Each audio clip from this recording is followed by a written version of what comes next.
અંબાલાલ પટેલ વારંવાર વાવાઝોડું આવશે, વરસાદ આવશે, વણમાગી સલાહો આપતા હોય છે. આ વ્યક્તિ, આ શખ્સ છે, વારંવાર ખોટા પડે છે. એની ભાષા પણ ઉંમરને લાયક સમજાતી નથી અને તથ્યહીન જ વાતો કરતા હોય છે. અને અમારી પાસે ડેટા છે કે વર્ષોથી આ વ્યક્તિ ખોટો પડે છે અને વારંવાર આગાહીની તારીખો ફેરફાર કરી અને મૂકતા હોય છે. માત્ર સ્ફૂર્ણાના આધારે કરે છે એટલે ખોટા પડે છે. અને એકાદ બે સાચી પડે છે, લોકોને તે ધ્યાનમાં આવે છે. વાસ્તવિક આ વ્યક્તિ છે અને એની આગાહી છે સમાજને નુકસાન કરતા છે. હું એગ્રીકલ્ચર ખાતામાં સર્વિસ કરતો હતો. રિટાયર થઈને પછી આ બાબતમાં ખેડૂતોનું કેમ ભલું થાય એના માટે મારા પ્રયત્નો યથાયોગ્ય હતા.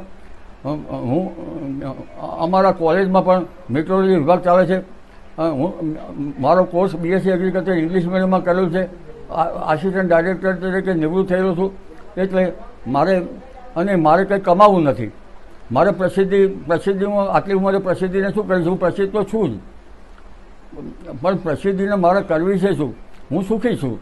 આમ છતાં આ આક્ષેપો કરવામાં આવે છે તે અંગે જોવા જઈએ તો ગ્રહો નક્ષત્રોની ચરાચર અસરો થાય છે.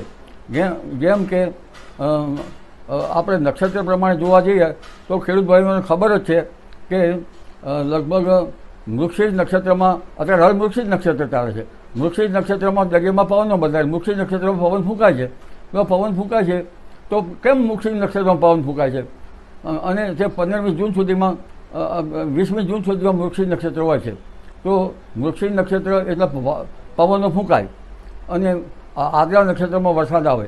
આદ્રા નક્ષત્રનું પાણી સારું ગણાય છે. કેમ સારું ગણાય છે? આકાશમાંથી પાણી તો એક સરખું જ આવે છે.